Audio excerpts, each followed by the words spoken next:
Bonsoir à tous, bonsoir à toutes. Ravi de vous retrouver comme chaque soir du lundi au vendredi sur Bismart. C'est Late et Smart et durant une heure avec mes deux invités, on va tenter pour vous de mieux comprendre, expliquer l'actualité économique du moment, les enjeux derrière tout ça autour de deux thèmes comme chaque soir.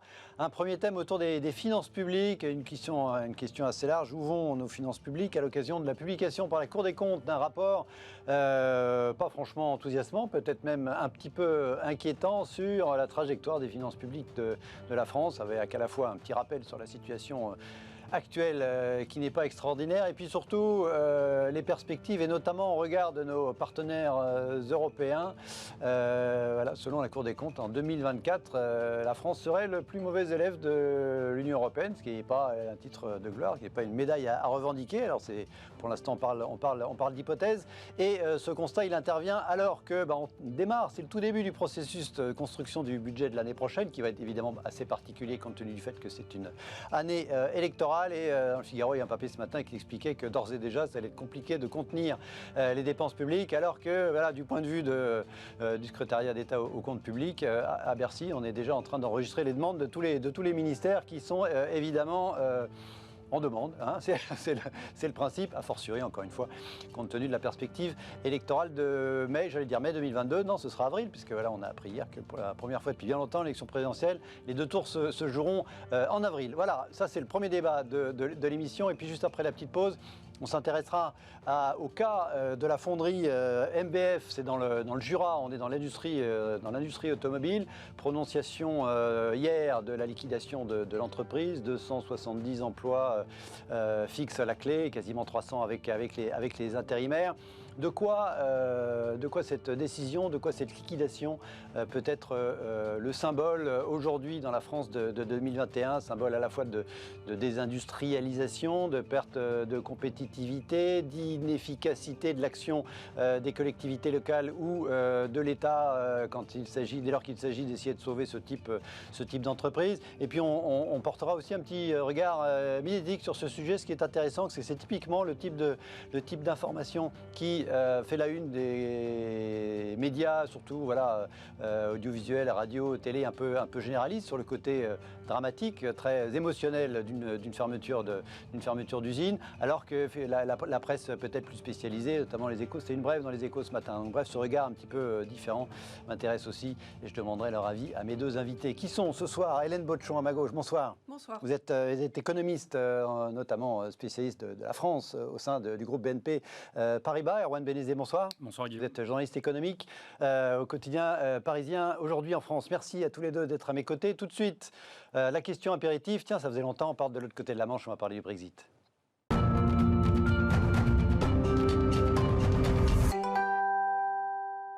On parle du Brexit pour cet apéritif en début d'émission. Disais-je, les Anglais ne regrettent rien. Voilà, il y a eu un sondage, regardez ce titre dans les Échos ce matin, Brexit, 5 ans après, plus de 80% des Britanniques voteraient comme en 2016. Donc ce sondage qui montre une opinion toujours aussi fragmentée, polarisée, en tout cas sur la question de la sortie de l'Union européenne. Voilà, petite précision du quotidien. Parmi ceux qui s'étaient abstenus, une plus large proportion voterait en faveur d'une sortie de l'Union européenne aujourd'hui. Sous-entendu, voilà, les Britanniques, à force sur les Anglais, on se souvient que ne regrettent rien par rapport à ce référendum d'il y a 5 ans. Et regardez, le même jour dans le Figaro, une interview de commissaire européen Thierry Breton. Le Royaume-Uni dépend plus que jamais de l'Europe. Et en début d'interview, le Brexit a été un terrible contresens qui isole le Royaume-Uni, sous-entendu comme jamais, Thierry Breton, qui fait une fois de plus la leçon britannique, en tout cas du point de vue de l'économie, se moquant dans le papier, dans l'interview, de l'accord de libre-échange.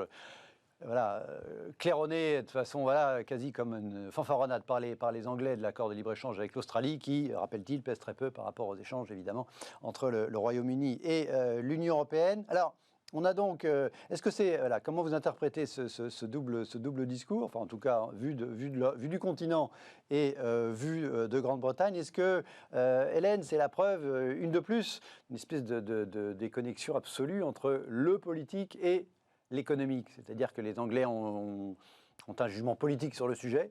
Thierry Breton, comme beaucoup d'économistes, comme vous, une majorité de vos collègues, voilà, expliquant qu'économiquement, ça ne faisait pas grand sens cette affaire. Enfin, en tout cas, c'était une opinion majoritaire chez les spécialistes de l'économie. Des déconnexions plus grandes que jamais, et en même temps, c'est trop tôt pour tirer un bilan, évidemment. Oui. Je dirais qu'il y a un mélange d'une dimension politique et économique, évidemment. Je suis à la fois pas surprise et surprise en fait par ce résultat, donc qui confirme, on va dire les intentions de vote ou les résultats du vote d'il y a 5 ans. Surprise parce que quand même 5 ans se sont écoulés et je me serais attendue, j'aurais aimé voir, on va dire, un basculement plus en faveur du Remain, parce que je trouve que la décision de quitter l'Union européenne est Après, c'est trop tard, donc effectivement se dire qu'on a eu tort, c'est jamais facile, j'imagine, psychologiquement, y compris dans un sondage. Et c'est peut-être pas si surprenant que ça non plus que les avis n'aient pas bougé, dans la mesure où, en fait, le Royaume-Uni, oui, n'est sorti véritablement et totalement de l'Union européenne que depuis le début de cette année. Oui, c'est pour ça que je dis que c'est peut-être un peu tôt. Et donc, quelque part, en fait, en 5 ans, donc il y a eu surtout toute la phase de négociation, de transition qui a été, chaotique et tout ça. Mais les effets, on va dire, économiques, positifs, négatifs, les avantages, les conséquences, tout le débat qu'il y a eu et qui a précipité le Brexit, on n'en a pas encore vu les effets véritablement. Et donc, les Britanniques n'en ont pas encore vu les effets, je dirais, ni positifs ni négatifs. Et que les effets dont nous, économistes, on s'attend surtout à ce qu'ils soient négatifs, on les verra probablement beaucoup plus sur le long terme et ça sera diffus. C'est une perte de PIB qui est anticipée. Alors, j'ai plus en tête tous les chiffres, mais peut-être c'est moins 4%. Une perte de PIB, c'est compliqué de le ressentir au jour le jour, quotidien. Au quotidien. Voilà. Donc, c'est sûr qu'il y a eu des perturbations d'approvisionnement, qu'il y a encore un grand nombre de dossiers en suspens de différents qui sont importants, mais... En même temps, on a eu beaucoup d'articles, de reportages en début d'année, notamment de ce côté-ci de la Manche. Je ne parle pas spécifiquement de la France, mais enfin, on a observé en tout cas en France, sur le fait que les queues de camions, les problèmes d'approvisionnement, etc., manifestement, ça ne les a pas... Ça ne les a pas effectivement plus ça ne les a pas traumatisés plus que ça, nos amis britanniques, en tout cas, à date. Encore une fois, Mais a priori, ça se verra. Enfin, si effet négatif il y a, et on pense qu'ils seront dominants avec une perte d'attractivité, des flux migratoires qui au sens, on va dire, d'après les économistes, ne sont pas favorables, on va dire, au développement d'une économie. Et après, effectivement, il faut voir le point soulevé par Thierry Breton, on va dire, la nature, l'étroitesse, si je puis dire, des liens commerciaux entre le Royaume-Uni et l'UE reste fort, important. Donc, affaire à suivre. Ce qui est sûr, c'est que les relations restent houleuses entre le Royaume-Uni et l'Union européenne, même après avoir négocié un accord et toutes les conditions de sortie et des échanges commerciaux. C'est toujours très tendu. On devine la tonalité de l'interview de quelques propos de Thierry Breton, et on sait qu'il y a toujours des tensions sur des points de détail qui, pour certains, ne s'en sont pas, d'ailleurs, et évidemment, notamment les Irlandais. Il y a un sujet sur lequel il y a une majorité, c'est que sur le fait que ça n'a pas été un bon accord, l'accord signé entre Londres et l'Union européenne, l'accord de sortie. Comment vous analysez-vous ce maintien de les Britanniques droit dans leurs bottes par rapport à leur vote de 2016, Erwan? Ça vous surprend? Au contraire, vous trouvez ça normal? Non, ça ne m'a pas surpris. D'abord parce que... on parlait des effets. Alors les effets négatifs, effectivement, le mur des réalités, comme on l'appelle de temps en temps, il ne va pas survenir tout de suite, il ne va pas être observable tout de suite. En revanche, il y a un effet qui a été jugé comme extrêmement positif par les Britanniques, c'est la lutte contre la Covid et la vaccination. Et la campagne de vaccination que le gouvernement a attribué au fait d'être sorti de l'Union européenne, ce qui n'était pas tout à fait vrai, mais en même temps, il y avait une coïncidence qui était assez favorable. Et notamment toutes les bisbilles entre l'Union européenne et AstraZeneca, deux usines de production en Grande-Bretagne, 2 autres sur le continent, et avec le reproche qu'une partie de cette production en Grande-Bretagne soit restée en Grande-Bretagne et donc favoriser la population britannique. Ça a joué dans l'idée qu'effectivement on a bien fait de voter Leave, quoi. En tout cas sur tous ceux qui ont voté. On a fait cavalier seul. On a réussi on a eu une réactivité bien plus importante que l'Union européenne. Si on s'en tient à la courbe de vaccination, c'est vrai. Simplement, et là les Britanniques sont en train de s'en rendre compte, c'est vrai sur le début, c'est un peu la fable du lièvre et la tortue. Le lièvre est parti très très vite, mais la lutte contre la pandémie, c'est une lutte au long cours et on est loin d'en avoir terminé. Et les Britanniques se rendent compte qu'il va falloir quand même faire très attention, parce que notamment en plus AstraZeneca est en recul, donc il va falloir quand même jouer avec l'Union européenne. Et même le ministre de la Santé britannique est en train de dire très clairement, ne nous fâchons pas ou ne nous fâchons pas trop avec nos voisins de l'Union européenne. Oui. Donc l'effet positif pour les Britanniques, semble-t-il, c'est la lutte contre la Covid. Et puis il y a tout le reste. Il y a les restrictions au niveau de l'immigration, le fait que quelqu'un qui n'aura pas une offre d'emploi ou qui aura un salaire insuffisant ne pourra pas venir travailler en Grande-Bretagne. Or, sur les 30-40 dernières années, l'expansion économique de la Grande-Bretagne s'est beaucoup largement été nourrie par l'immigration. Voilà, par l'immigration. Et donc, il va y avoir un problème, sachant qu'il y a déjà des secteurs, de nombreux secteurs, qui sont en manque de main-d'œuvre, comme en Europe d'ailleurs, et comme en France. Et donc, comme vous le disiez, Hélène, il va falloir attendre avant de pouvoir vraiment juger sur l'impact ou la balance entre les impacts positifs et les effets négatifs du Brexit. Compte tenu de la concomitance entre le Brexit et la crise sanitaire et économique majeure qu'on a connue, c'est question récurrente. Est-ce que même dans 5 ans, dans 10 ans, on sera capable d'évaluer, de sortir, un peu comme sépare le jaune et le blanc de l'œuf, de sortir ce qui sera consécutif au Brexit, de sortir de ce qui aura été éventuellement en termes d'effets négatifs, conséquence de cette crise sanitaire devenue crise économique majeure. Ce ne sera pas simple quand même. Non, ça sera effectivement pas simple. De mémoire, déjà, quand le référendum a eu lieu, quand on a commencé à essayer de prévoir les répercussions économiques, alors les scénarios étaient assez négatifs au motif que l'incertitude que cette décision engendrait, ça allait pénaliser l'investissement et tout ça. Si ma mémoire est bonne, en fait, à court terme, la croissance britannique n'a pas, on va dire, visiblement énormément pâti de cette décision. Et puis ensuite est venue la crise de la Covid-19, je pense, qui brouille encore plus le Oui, parce qu'à l'époque, on parlait en dixième de PIB, de perte de croissance. Alors cumulé, c'est significatif, mais on parlait quand même de dixième de PIB, alors qu'avec la crise sanitaire, on a quand même parlé plus en dixième, mais quasiment en unité, voilà, de points de PIB perdus. Donc le choc est sans commune mesure, mais on avait le sentiment que... On va dire, avant la crise de la Covid-19, en fait, l'économie britannique semblait résister plutôt bien, on va dire, au choc du Brexit.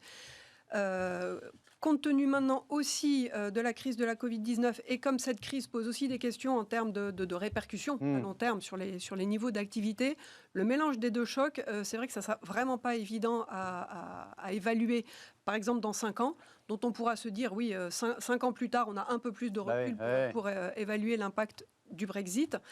Mais c'est quoi la trajectoire de référence, le contrefactuel, comme on appelle ça en économie, sachant qu'on a aussi du mal. C'est avant 2016, est-ce que c'est en 2019 En 2019. Donc, il y aura la comparaison de certains indices quand même sur la croissance, sur l'inflation, puisque forcément les importations de produits vont coûter plus cher aux Britanniques. Les exportations, certaines de la viande, du whisky ou je ne sais quoi, seront peut-être plus compliquées.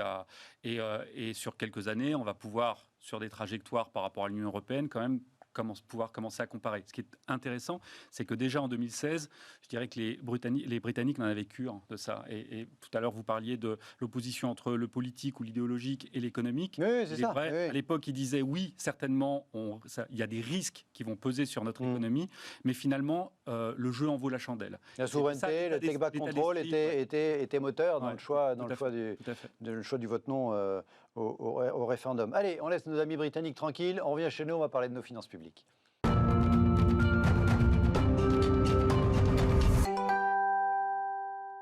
Nous parlons finances publiques ce soir dans l'émission à l'occasion de la publication par la Cour des comptes d'un rapport sur le sujet qui, en quelque sorte, c'est un peu l'habitude de la Cour des comptes, mais tire la sonnette d'alarme spécifiquement sur les questions de finances publiques, de déficit et de dette. La Cour des comptes qui commence par confirmer ce qu'on savait déjà pour cette année 2021, à savoir la trajectoire de finances publiques pour l'année en cours. Regardez, voilà ce résumé de la Cour des comptes dans un de ses tweets ce matin. Du fait du rebond partiel des recettes et d'une dépense publique toujours en hausse, le déficit public resterait élevé en 2021, s'établissement à 9,4 points de PIB. Donc ça, je le disais, on le savait, on le rappelle, c'est-à-dire que c'est un déficit qui s'accroît par rapport à 2020, dont on ne pouvait imaginer, compte tenu de l'ampleur de la crise, qu'il allait marquer un point bas à moins 212 milliards. C'était 9,1 points, je crois, de PIB l'an dernier, 9,1, et donc pour cette année 2021, 9,4, avec un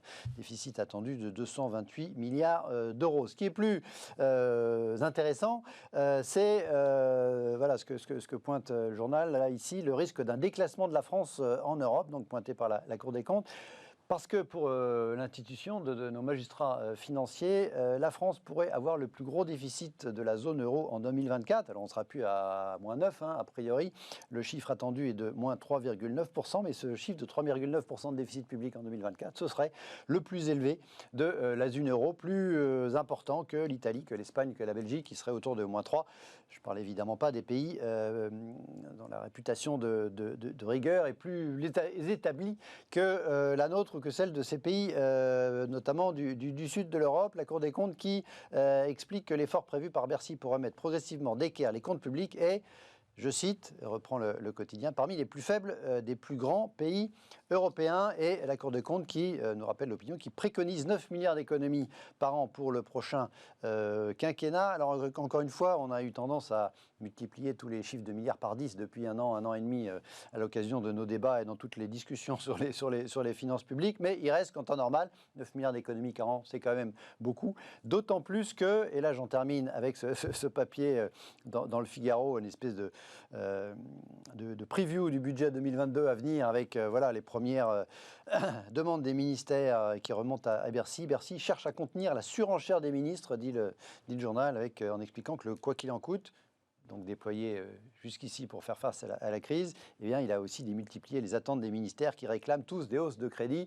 Et je le disais en sommet, en introduction tout à l'heure, avec évidemment un contexte particulier, puisque nous sommes dans une année électorale et qu'on n'imagine pas que tous les robinets soient serrés de façon extrêmement forte, avec des conséquences visibles pour les futurs électeurs. Alors, ce n'est pas un sujet nouveau, Hélène, que celui des comptes publics. Jusqu'à présent, on avait quand même, on savait qu'on n'était pas parmi les vertueux, mais en général, on situait la France, en tout cas vu de France, on se situait un petit peu au milieu. Il y avait les bons élèves, il y avait les mauvais élèves. En général, il y avait une logique géographique assez forte qui correspondait assez bien d'ailleurs à la place centrale de la France en Europe, entre les pays de l'Europe du Nord et les pays d'Europe du Sud. De lire là que selon les prévisions, on serait le plus mauvais élève de l'Europe en 2024. La même question que sur le sondage sur le Brexit. Est-ce que ça vous surprend? Alors vous non, parce que vous êtes en permanence dans ce type de chiffres. Mais les Français, ils n'étaient pas jusqu'à présent habitués à ce qu'on soit vraiment le mauvais élève des mauvais élèves, à supposer qu'un déficit public soit encore quelque chose de terrible. C'est une autre partie du débat dont on abordera rapidement tout à l'heure. Surprise, pas surprise? Est-ce que les magistrats de la Cour des comptes ont raison de dire que c'est quand même pas génial qu'on soit le plus mauvais élève de la classe? Alors, je dirais, je suis un petit peu surprise quand même sur la trajectoire annoncée qu'il s'avère dans les projections qu'on soit effectivement l'un des pays qui parviennent à réduire le moins son déficit à l'horizon 2024. Mais si on remonte un petit peu en arrière, et une fois encore, si ma mémoire est bonne, il me semble qu'en 2019, on n'était pas non plus hyper bien placé en termes de déficit budgétaire. Alors l'Italie, je ne me souviens plus du chiffre, mais c'est vrai que l'Italie, à la faveur d'efforts plus importants que ce qu'on a fait en France. L'Italie était en excédent primaire, rappelons-le, effectivement voilà. Un déficit significatif compte tenu du poids de sa dette et du coût de la dette, mais effectivement, elle était en excédent primaire avant la dette. Ils avaient une situation budgétaire de départ, on va dire, moins détériorée que nous, la France, mais l'Espagne était grosso modo au même niveau que la France. Et après 4 points de déficit en 2024 ou 3 points, je vous avoue que voilà, un point de différence à cet horizon-là, c'est l'épaisseur du trait, compte tenu du contexte, compte tenu du contexte, de l'incertitude. des efforts que chacun des pays sera amené à faire. Disons que ça envoie le signal, et pour le coup, la Cour des comptes est dans son rôle. La sonnette d'alarme, vous avez dit, elle a tiré la sonnette d'alarme. On se doute bien que la situation actuelle, donc on sait précisément que les finances publiques françaises sont détériorées. C'est justifié par le choc récessif de l'année dernière et toutes les mesures qui ont été prises pour l'atténuer. Et donc, c'est justifié par le quoi qu'il en coûte aussi. Mais on se doute bien que des tels niveaux de déficit ne peuvent pas être maintenus, que d'ores et déjà l'année prochaine, en 2022, il y aura normalement une amélioration mécanique parce qu'un certain nombre de mesures économiques et de soutien à l'économie vont disparaître des comptes publics. Donc mécaniquement, on aura une amélioration assez importante. Et c'est vrai que je dirais que c'est à partir de 2023 que la partie la plus compliquée démarre. Va se jouer. Va se jouer exactement. D'après les avec soit projections... une nouvelle présidente, soit un président réélu. Et donc ce sera le premier budget complet du nouvel exécutif.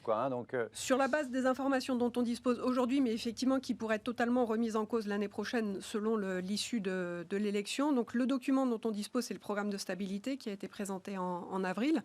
Et je pense que les chiffres de la Cour des comptes sont tirés de là, eux, ils n'ont pas réinventé. Donc effectivement, il y a un effort structurel important qui est prévu dans ce programme de stabilité d'environ 0,4 points de PIB par an jusqu'en 2027, parce que l'horizon du programme de stabilité, c'est 2027, et ça permettrait d'amener juste sous la barre des 3%, la barre symbolique des 3% en 2027. Sauf que 0,4 points d'effort structurel par an, c'est donc un effort continu et sur la durée, c'est du jamais vu. C'est du jamais vu. En fait, c'est du jamais vu. Et d'autant plus si l'effort porte essentiellement sur les dépenses et les économies budgétaires, puisque jusqu'à présent, en tout cas, le gouvernement en place dit on fera des efforts budgétaires, mais uniquement sur les dépenses, on ne se servira pas du levier des hausses d'impôts. Donc ça veut dire qu'effectivement, sur les dépenses, ça suppose un effort colossal, et là encore du jamais vu. Alors c'est vrai qu'il y a eu quelques années pendant lesquelles on a réussi à contenir la progression des dépenses publiques, mais là ce serait un effort de contrôle encore plus prononcé et sur une période encore plus longue. Donc c'est ambitieux. C'est évidemment ambitieux. C'est nécessaire aussi pour reconstituer une marge de manœuvre budgétaire. Mais à l'évidence, oui, ça sera compliqué. Selon vous, Erwan, qui est crédible, qui ne l'est pas, qui a raison, qui ne l'est pas, on parle de dizaines ou de centaines de milliards, on parle de chiffres en pourcentage, tout ça est très théorique. Je le disais, on aborde une année électorale. Est-ce que vous imaginez que le sujet de la rigueur, comme ça semble être le cas en Allemagne, par exemple, c'est au cœur du programme de CDU-CSU, puisse ne serait-ce qu'exister dans la campagne à venir, dans l'élection présidentielle, alors que on a connu quand même depuis 18 mois ce qu'on a appelé l'argent facile, ou est-ce que ces questions impriment dans l'opinion, selon vous, au-delà de quelques experts? Alors, est-ce que je crois au retour de la rigueur et de l'austérité pour au moins les prochains mois? La réponse est non. D'abord, ce qui était intéressant avec le rapport de la Cour des comptes, c'est que c'était a priori une des premières fois, en tout cas d'une façon aussi publique, qu'il y avait un compte-rendu, une analyse du quoi qu'il en coûte d'Emmanuel Macron. Et donc, on a analysé un peu on fait vraiment les comptes sur la durée qui a été dépensé. Deux choses dans ces conclusions. C'est aujourd'hui, il faut renforcer la croissance, et deux, il faut maîtriser la dépense publique. J'ai envie de dire que c'est un peu une tarte à la crème. C'est le classique des classiques. En tout cas, c'est nécessaire, mais absolument pas suffisant dans ce qu'il va falloir faire dans les prochains mois. Et puis après, ce qui est intéressant en filigrane dans ce rapport, c'est que j'ai quand même le sentiment que les magistrats de la Cour des comptes ont pris compte des retours d'expérience de l'ancienne crise, de la crise de 2008, parce qu'on avait aussi dépensé beaucoup d'argent. Il y a trois facteurs dans la manière de réagir face à une crise. Il y a la réactivité, donc la rapidité avec laquelle vraiment on va soutenir l'économie. Là, pour le coup, la France, je pense, a très très bien réagi. Et puis ensuite, il y a le pilotage des mesures. Donc là, on est en plein dedans. Et puis ensuite, il y a la durée de ces mesures. Et donc finalement, il y a le quoi qu'il en coûte. et pour combien de temps? Et là, en filigrane, selon moi, selon ma lecture, la Cour des comptes est en train de dire attention, n'arrêtons pas les mesures trop rapidement, parce que paradoxalement, cela pourrait coûter plus cher à l'économie que les économies réalisées en arrêtant ces mesures suffisamment tôt. Et donc, pour répondre à votre question, non, de ce point de vue-là, effectivement, il n'y a pas de... Non, et Pierre Moscovici a été très clair. Il dit, il lance une alerte sur le fait que oui, tout ça coûte très cher. Oui, il va falloir renforcer la croissance. Oui, il va falloir aussi mener une politique d'austérité, mais pas en sclérosant le retour à la croissance. Et ça, c'est selon moi un point intéressant, sachant qu'on rentre dans une période de campagne présidentielle. Non, je ne pense pas qu'il y aura un retour d'austérité, sachant, et pour terminer, que le gouvernement suit de très près, comme le lait sur le feu actuellement, la montée de certains prix, et notamment les prix de l'énergie, et donc l'inflation que ça entraîne derrière. Ils ont très très peur. Il faut se souvenir que les Gilets jaunes, le mouvement des Gilets jaunes est né d'une possible montée de la taxe, d'une des taxes. Et donc là, c'est une des très grandes craintes. Et donc, ils vont faire très attention à la fois de continuer l'accompagnement pour une partie, pour certains secteurs, et de ne pas mettre en place une politique d'austérité qui, tout à coup, finalement, remettrait les compteurs à zéro, alors qu'ils ont dépensé énormément d'argent pour accompagner les entreprises pendant cette période. Erwan, est-ce qu'il y a selon vous une contradiction entre le discours très volontariste du ministère de l'économie et des finances, enfin du ministre lui-même, à la fois sur nous sommes là, nous soutenons, ça va repartir. Il a même été jusqu'à dire faire part de sa conviction que l'économie française en sortirait renforcée de l'ensemble de cette crise. Et à côté de ça, renforcée peut-être, mais en tout cas, on est quand même en train de passer, c'était un autre titre, de passer en deuxième catégorie dans les pays européens par rapport effectivement à ce que cette espèce de classement implicite au sein de, entre l'Europe du Nord et l'Europe du Sud, jusqu'à présent situé au milieu. On voit qu'on dégringole un peu. Alors, est-ce que c'est contradictoire avec cette espèce de volontarisme et ces affirmations qu'on ne sortira plus fort? On est dans le discours des politiques, on comprend bien que... Contradictoire, non, parce qu'il applique la méthode Coué, et quelque part à juste titre, puisque l'un des moteurs aussi d'une économie, c'est la confiance. Et donc, si lui disait que tout allait mal, c'est sûr que ça allait pas, ça va pas tirer. Et il ne faut pas oublier que pendant cette pandémie, les Français ont mis de côté dans leur bas de laine 75 milliards d'euros. Et donc, c'est une partie de cet argent, on peut l'espérer, va être sur une année, même plus sur 2 ans, le double quasiment. Voilà. Et donc, la question, c'est réinjecter comment? Et c'est là où la question de la confiance est très importante. Et les Français ne ressortiront pas cet argent s'ils n'ont pas confiance dans le retour à la croissance de l'économie. Donc, il n'y a pas de paradoxe là-dedans, sachant qu'il y a ce classement dont vous parliez, mais il y a aussi le classement du FMI qui dit que la France est le 3e pays qui aurait le plus souffert dans le monde, derrière l'Espagne et l'Italie. Donc, d'un côté, il y a les chiffres qui font peur. De l'autre côté, il ne faudrait pas que ça sclérose les Français, et il faut redonner confiance au pays et confiance dans cette capacité, dans notre résilience. Jusqu'à quel point, Hélène, la crise, ces 18 mois qu'on vient de vivre, ont changé la perception précisément de ces chiffres, c'est-à-dire de la gravité d'un déficit public, de la gravité d'une augmentation de la dette publique? On a quand même changé de dimension et changé de perception, à la fois à la faveur de cette crise, et puis compte tenu du niveau des taux d'intérêt, de fait, l'endettement n'a plus rien à voir. Enfin, le coût de l'endettement n'a plus rien à voir à date. Ça peut évoluer. Est-ce que, en d'autres termes, une dette à 120 points de PIB aujourd'hui, c'est plus ou moins grave qu'une dette à 95 points de PIB avant? Alors, la France a pris 18 points en 2 années à la faveur de cette crise. L'Allemagne 10, l'Europe du Sud, l'Espagne plutôt plus de 20. Donc là encore, il y a pire. Cette perception, elle a changé franchement. Est-ce que il y a vraiment cette idée que c'est moins grave qu'avant parce que la nouvelle politique monétaire, enfin bref, tous ces discours qu'on a pu entendre depuis 18 mois, la version le monde a changé appliquée aux finances publiques et aux critères, aux anciens critères. Vous disiez les 3% symboliques, mais aujourd'hui ils sont suspendus. On ne sait pas s'ils vont revenir parce qu'ils vont peut-être être redéfinis, renégociés entre les 27. C'est grave ou c'est pas grave? J'ai fait une longue pour arriver à la question précise. J'ai fait une longue introduction pour arriver à c'est grave ou c'est pas grave. Vous avez remarqué que mais je résume. Alors je répondrai en 2 temps. C'est pas grave à court terme, ce niveau de dette publique, un ratio à 120% du PIB, mais ça reste franchement à surveiller de très très près pour le plus long terme. Et en fait, on retombe sur notre question de qu'est-ce qu'on fait de ce niveau de déficit budgétaire aujourd'hui. À mes yeux, c'est évident et nécessaire qu'il va falloir remettre dans l'ordre. Ni trop vite, ni trop lentement pour, comme vous l'avez souligné, voilà, ne pas casser la reprise qui est en train de s'enclencher.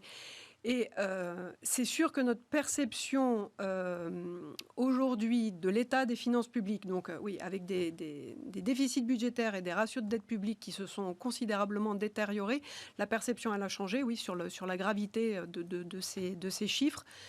Mais le changement, j'ai l'impression qu'il s'était déjà enclenché un petit peu avant, en fait, à la faveur des niveaux de taux d'intérêt très bas et de leur baisse tendancielle. Donc, vous l'avez souligné. Donc, il y avait déjà eu un peu un changement de pied de ce point de vue-là. Et le fait est qu'aujourd'hui, on est dans une situation très favorable avec des niveaux de taux qui sont très bas et probablement quand même encore pour un certain temps, sachant que ce qui compte, c'est qu'ils restent inférieur au rythme de la croissance nominale. Donc c'est vrai qu'en 2020, voilà, on a eu un choc récessif colossal. À partir de 2021, on s'attend à avoir des taux de croissance franchement plus élevés, surtout 2021 et 2022, avant voilà, une normalisation des taux de croissance, mais a priori sur des rythmes qui resteraient supérieurs au taux d'intérêt. Donc la dynamique de la dette, à l'horizon des prochaines années, alors sauf accident et donc une envolée des taux d'intérêt, la dynamique de la dette n'est pas du tout inquiétante. Et au contraire, avec du coup, comment croire budgétaire, ça pourrait... Alors, vu le point de départ très dégradé, ça sera quand même difficile de compter uniquement sur cet effet favorable, taux d'intérêt inférieur à la croissance. Il faudra quand même faire un petit peu d'effort d'effort structurel, comme on dit, pour infléchir à un horizon pas trop lointain le ratio de dette publique. Mais ça veut dire que depuis 20 ans, depuis 30 ans, on nous raconte des cracks. Comment on avait ce critère à 60% dans le pacte de stabilité et de croissance, c'est les critères dits critères de Maastricht. Il y avait une espèce de loi, alors qu'on n'a jamais respecté, mais de fait c'était écrit.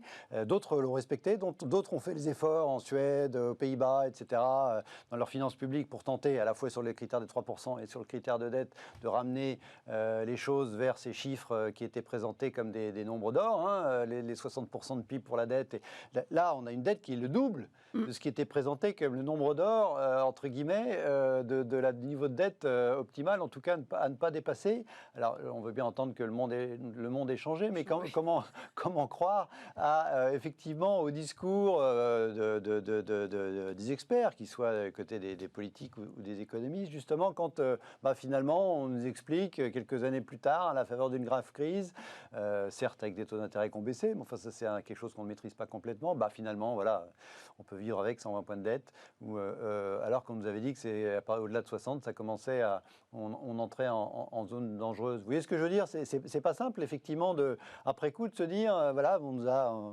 je répète mon expression un peu familière, on nous a raconté des cracks. Non, je crois pas. Ces critères, ils ont été établis. En fait, vous l'avez dit, le monde a changé. Donc, ils ont été établis à une époque avec des taux de croissance et des taux d'inflation et des niveaux de taux d'intérêt qui étaient ceux de l'époque, qui avaient une cohérence. Entre-temps, on a connu quand même des taux de croissance qui sont allés plutôt en diminuant, des taux d'inflation aussi qui sont allés en diminuant et des taux d'intérêt qui sont allés en diminuant. Tout ça va ensemble. Et puis, il y a quand même le choc de la Covid-19 donc qui a plongé quasiment toutes les économies dans des récessions profondes. Et imaginez, on n'aurait pas apporté les réponses budgétaires qu'on aurait apportées, le choc aurait été plus important encore. Donc, oui, c'est sûr, on était déjà à 100 points avant la crise, ou quasiment. On a passé les 100% juste avant la crise sanitaire. Oui, donc c'est difficile d'essayer de réécrire l'histoire ou de se dire on nous a raconté des cracks, parce que la situation, on ne pouvait pas faire autrement que de réagir massivement et rapidement, comme vous l'avez signalé, à cette crise. Donc maintenant, voilà, charge au gouvernement donc actuel et futur d'essayer de remettre de l'ordre là-dedans. Et je pense que dans le débat aussi, qui à mes yeux sera un débat super intéressant pour la présidentielle, pour qu'à la limite tous les Français soient au courant des termes du débat, des enjeux, des ordres de grandeur, de ce qu'il est possible de faire, pas possible de faire. Vous y croyez à l'existence d'un tel débat? Vous nous avez dit que vous ne croyez pas à la rigueur avant l'élection, mais pour de bonnes raisons, pas que politique, y compris pour le fait de ne pas casser la croissance. Que ce débat ait lieu pendant la présidentielle, je trouverais ça vraiment très intéressant. et en y amenant en particulier la fameuse réforme des retraites, dont on se demande quand est-ce qu'elle va être remise sur le tapis. Mais ça pourrait être... C'est Bayrou qui était le seul en 2012. Il avait mis la dette en avant dans sa campagne. Donc, ce n'était pas la dernière élection, c'était la précédente. C'était le candidat qui avait mis en avant. Bon, ça ne lui a pas porté chance. En tout cas, il n'y a pas eu un engouement populaire derrière sa candidature, mais s'il n'a pas fait Alors, sur la question de est-ce que c'est grave, est-ce que le problème, c'est que je trouve ça dangereux de comparer deux situations qui n'ont plus rien à voir. On est clairement dans une situation de méga crise, et à un moment, les termes utilisés étaient des termes presque de guerre, et il faut considérer que là, on est encore dans une économie de guerre, et donc 120%, ça me semble pas démesuré. Le Japon est bien plus depuis très longtemps, et en fait, la question derrière ça, je pense, c'est à un moment, et donc là, vous parliez du débat qui va avoir lieu, c'est tout cet argent injecté. Est-ce qu'il a été utile? Pourquoi aujourd'hui, tout à l'heure, je parlais du classement du FMI, la France serait le 3e pays qui aura le plus souffert économiquement de la Covid.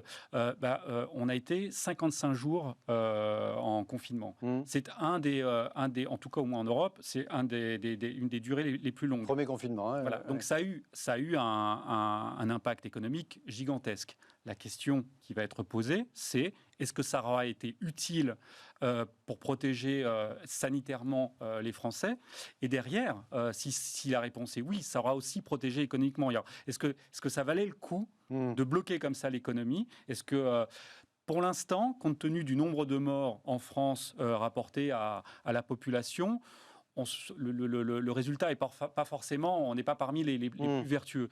Mais ce que vous dites, c'est que c'est plutôt ça qui peut apparaître dans le débat de l'élection qu'une espèce de problématique théorique sur le niveau de la dette ou le niveau du déficit public. Il y a deux choses. Plutôt l'efficacité de l'usage de cet argent, de celui qui a été dépensé. Ça, c'est à court terme, oui. Et à long terme, ça sera notre capacité à rebondir. C'est-à-dire, si cet argent, il a été mis à la fois dans l'urgence, mais aussi pour protéger notre économie contre l'impact. C'est un peu comme un accident de voiture. Vous avez l'accident, vous pouvez être blessé, etc.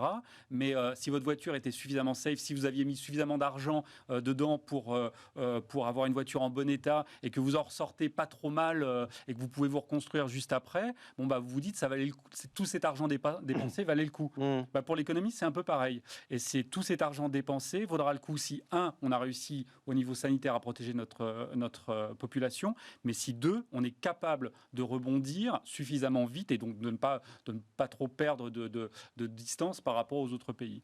Est-ce que vous croyez, Erwan, que après ces 18 mois, on pourra, ou plutôt à l'inverse, quand est-ce qu'un gouvernement pourra dire on n'a pas l'argent, 500 millions c'est cher, 1 milliard c'est cher, alors que sur les 3 exercices 2020, 2021, 2022, la trajectoire de finances publiques, elle a été décalée de 460 milliards. Je crois que c'était le chiffre d'Olivier Dussopt il y a un mois ou deux.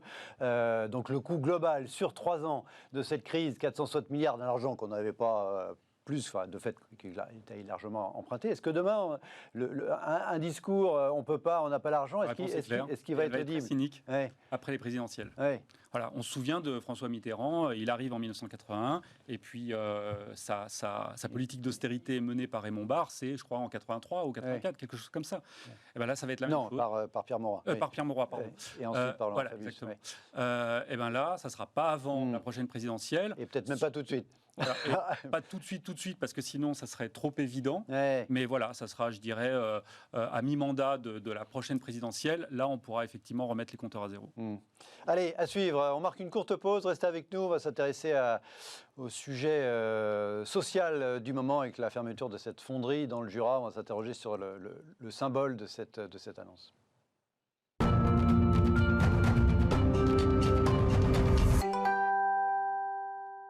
On se retrouve dans l'été Smart. Merci de rester fidèle à l'émission et d'aller avec nous jusqu'au bout. Dans cette deuxième partie, petite deuxième partie, on a été assez long sur les finances publiques, mais c'était très intéressant. On va parler de cette fonderie dans le Jura, MBF, dont la liquidation a été prononcée hier. Près de 300 emplois supprimés, nous disent les Échos. Et là-dedans, il y a 270 salariés permanents. Et puis un peu plus de 300 emplois au total avec les intérimaires et les CDD. C'est une entreprise MBF Aluminium qui a été créé juste après guerre, qui fabriquait des carters de moteurs et des pièces de boîtes de vitesse, donc sous-traitant pour l'industrie automobile. Quel symbole, point d'interrogation, écrit en bas de l'écran là comme titre de lancement de ce débat. Et d'abord un petit sujet sur le traitement médiatique relatif des uns et des autres. Je me tourne vers vous, Erwan. Je viens de lire un papier dans les Échos. C'est pas un papier, c'est une brève dans les Échos, le quotidien économique de référence, et dans les médias plus généralistes. Hier soir, ce matin, à la télé, à la radio. À la radio, c'est l'ouverture des journaux, effectivement. Comme souvent le cas, effectivement, quand il y a un sujet plein d'émotions assez dramatique localement, a fortiori pour les personnes concernées. Voilà, question un peu provocante comme ça, anecdotique.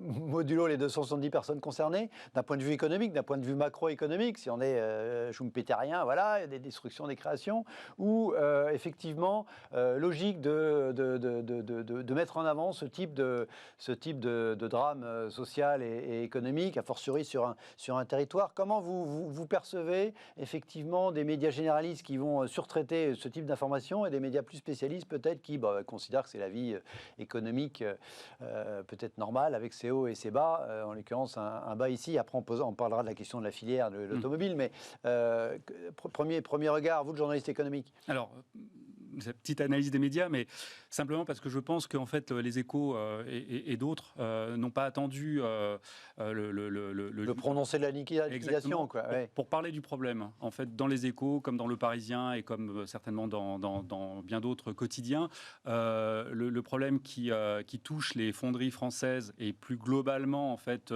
ce qui se passe là dans l'industrie automobile, eh ben, ils en parlent si ce n'est pas quasiment tout le temps. Voilà.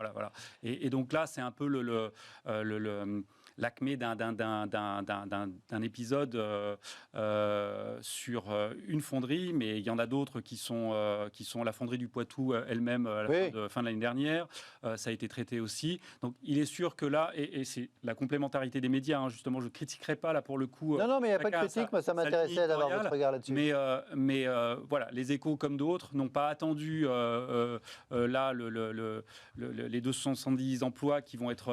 Là c'est l'épilogue, quoi. C'est l'épilogue malheureux, mais c'est l'épilogue d'un sujet qui a déjà eu tous ces chapitres au fil des semaines, des mois et des années. Et derrière la question de savoir si c'est symbolique, justement, des dossiers sur toute la mutation qui est en train de vivre, notamment l'industrie automobile, l'industrie en général, mais l'industrie automobile en particulier, avec les fonderies, ce sont des thématiques qui sont abordées très très régulièrement dans ces pages.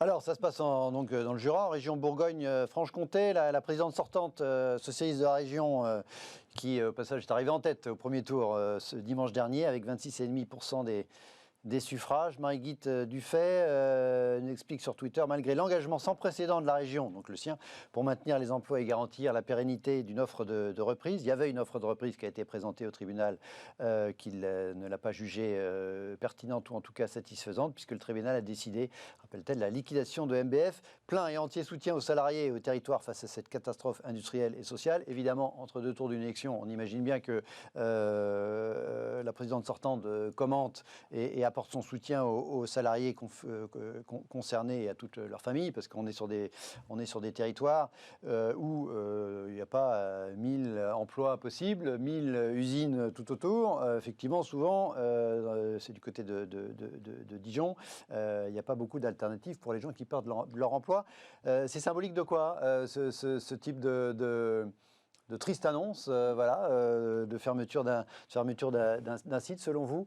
Vous avez aussi beaucoup travaillé sur les questions de l'emploi en France, je crois, Hélène. Est-ce que c'est un épisode de plus de cette désindustrialisation dont on avait pas mal parlé à l'époque d'Arnaud Montebourg, un peu moins dans les premières années du quinquennat actuel, et puis c'est cette question qui est revenue fortement sur le devant de l'actualité à la faveur de la crise sanitaire, parce qu'on a vu qu'on n'était pas capable de fabriquer plein de choses utiles lors de cette crise sanitaire. On en parle plus, et puis voilà, il y a une ministre qui s'agite beaucoup, qui s'investit beaucoup, Mme Pannier-Runacher, qui est quasiment tous les jours, quand on la suit sur Twitter, on est dans une usine, essaie d'annoncer un soutien, il y a pas mal de mesures de soutien dans le plan de relance. C'est le symbole de tout ça, c'est un espèce de cas d'école des difficultés de l'industrie française. Mais la question est vraiment pas évidente. Pour reprendre aussi les deux sous-termes de la question, est-ce que c'est anecdotique ou significatif? C'est significatif, bien évidemment, ça a été dit en introduction pour les salariés concernés. C'est humainement douloureux. C'est aussi significatif pour la ville qui accueille cette usine. Et en revanche, c'est anecdotique à l'échelle de l'économie, de l'économie française.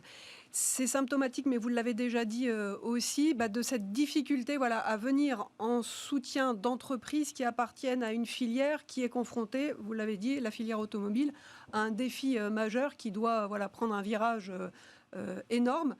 Donc comment on fait effectivement Mon sentiment est qu'on ne peut pas empêcher, on va dire, une fermeture d'usine s'il n'y a plus de débouchés, s'il n'y a plus d'avenir de marché.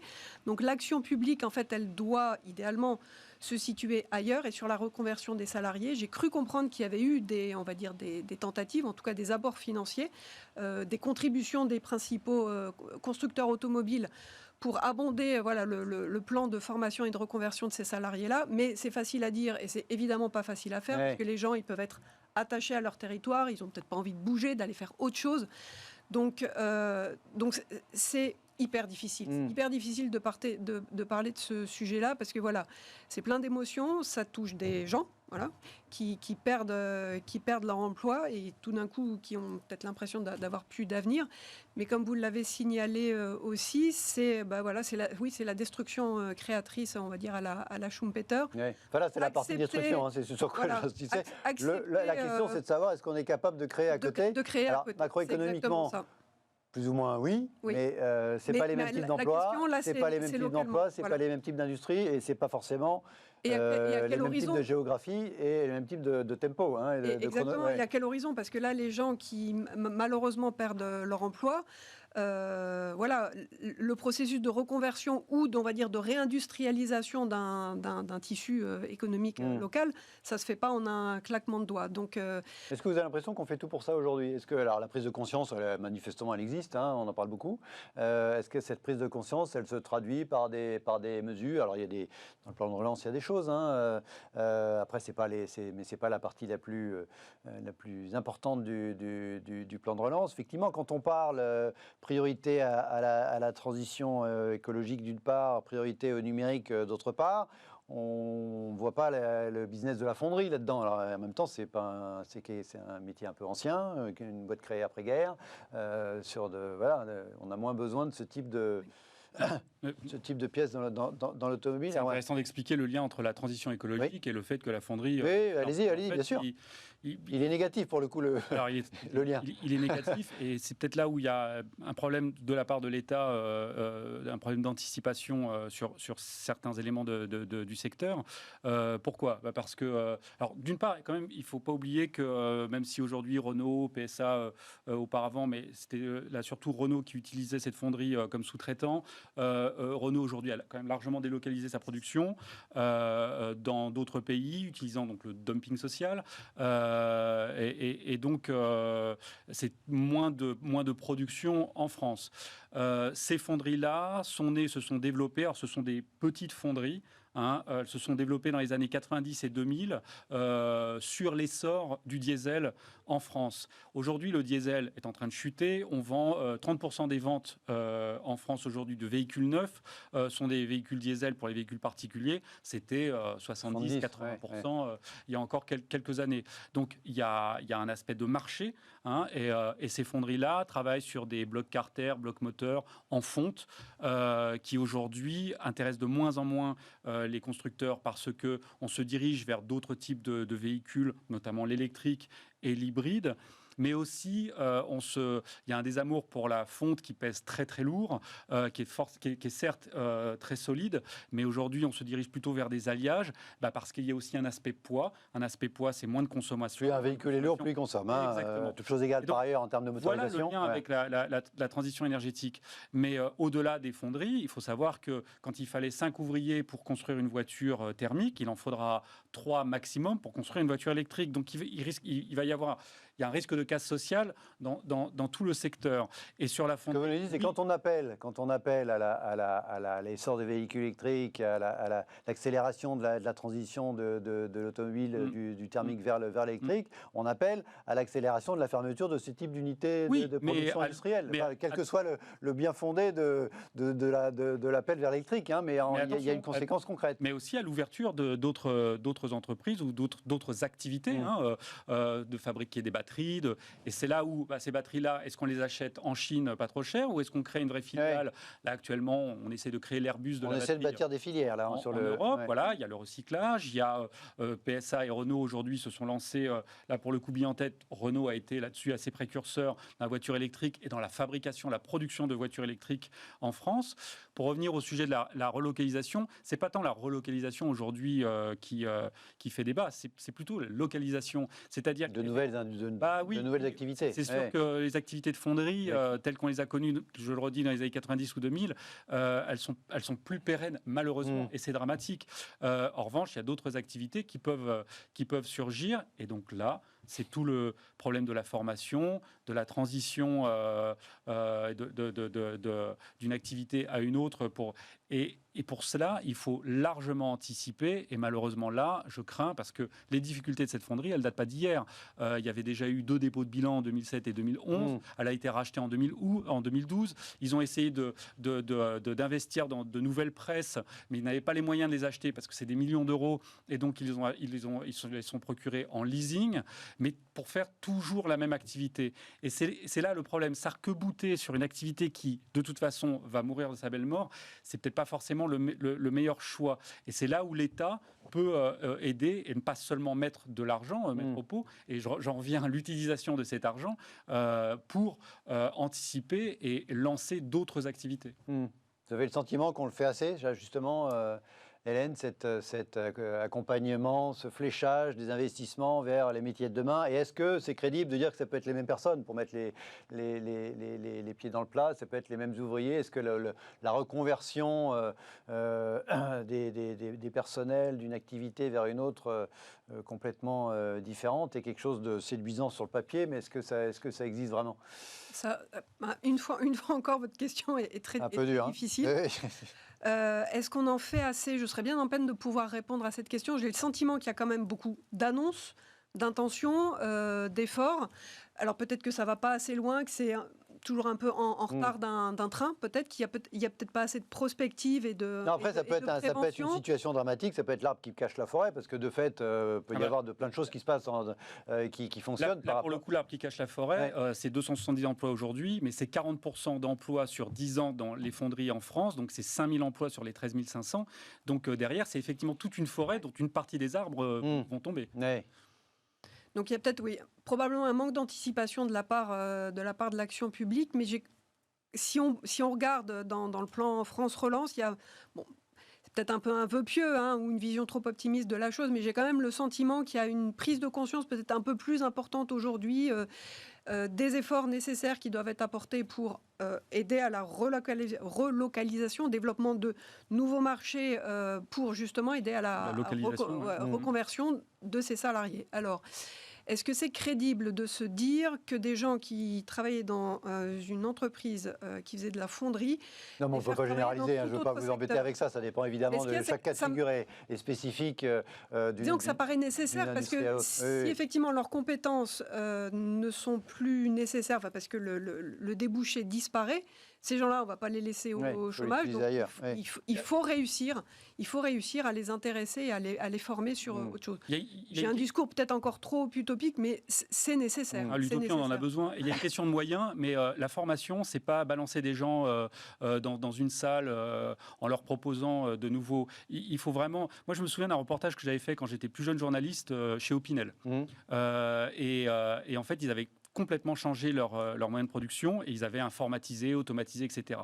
Et ils avaient réussi le tour de force à ne mettre personne sur le bas-côté et de faire en sorte que des gens qui n'avaient jamais appuyé sur un clavier d'ordinateur puissent à un moment changer complètement leur métier, ne plus être sur des machines automatisées, mais sur des machines informatiques, par exemple. Et pour cela, et j'avais été frappé à l'époque par la volonté qu'il y avait à les accompagner, mais voilà, encore une fois, la formation, c'est pas juste de mettre des gens dans une pièce avec un formateur, leur faire passer 8 heures et puis après on passe à autre chose. Il y a un accompagnement qui est très important. Allez, il nous reste très peu de temps. Une ou deux toutes petites questions d'actualité pour terminer l'émission. C'est l'after. Allez, je le disais, 2 petits sujets rapidement pour terminer l'émission. On va parler énergie. Le PR de Flamanville, cette arlésienne dont on attend toujours un de ces jours l'ouverture ou pas. Flamanville EDF a proposé à l'ASN, c'est l'autorité de sortie nucléaire, de renforcer les raccordements défectueux identifiés sur le circuit de refroidissement de l'EPR de Flamanville. C'est pointu. Ce qui m'intéresse, c'est la seule solution, semble-t-il, pour tenir les délais. Semble-t-il, EDF espère encore arriver à ouvrir cette EPR de Flamanville en 2022. Connaissez bien le secteur de l'énergie. Je disais, c'est une arlésienne, ça devrait être ouvert depuis longtemps, cette EPR, toujours pas. Ce EPR qui fonctionne, il est en Chine.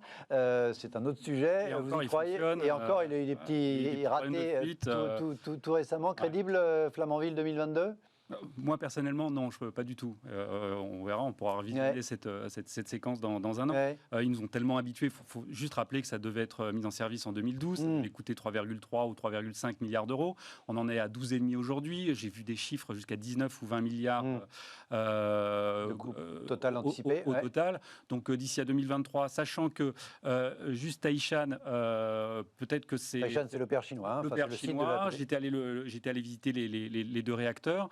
Alors ça peut être juste un problème, mais si jamais c'était un problème générique sur des tubes liés à par exemple à la puissance du réacteur, ça pourrait, vu que la construction de ces tubes ce sont les mêmes en France, ça pourrait vraiment poser un problème et là encore retarder. En fait, à chaque fois, il y a un petit problème qui retarde, et on y est. Donc pour répondre, 2022, non, je pense que c'est très très.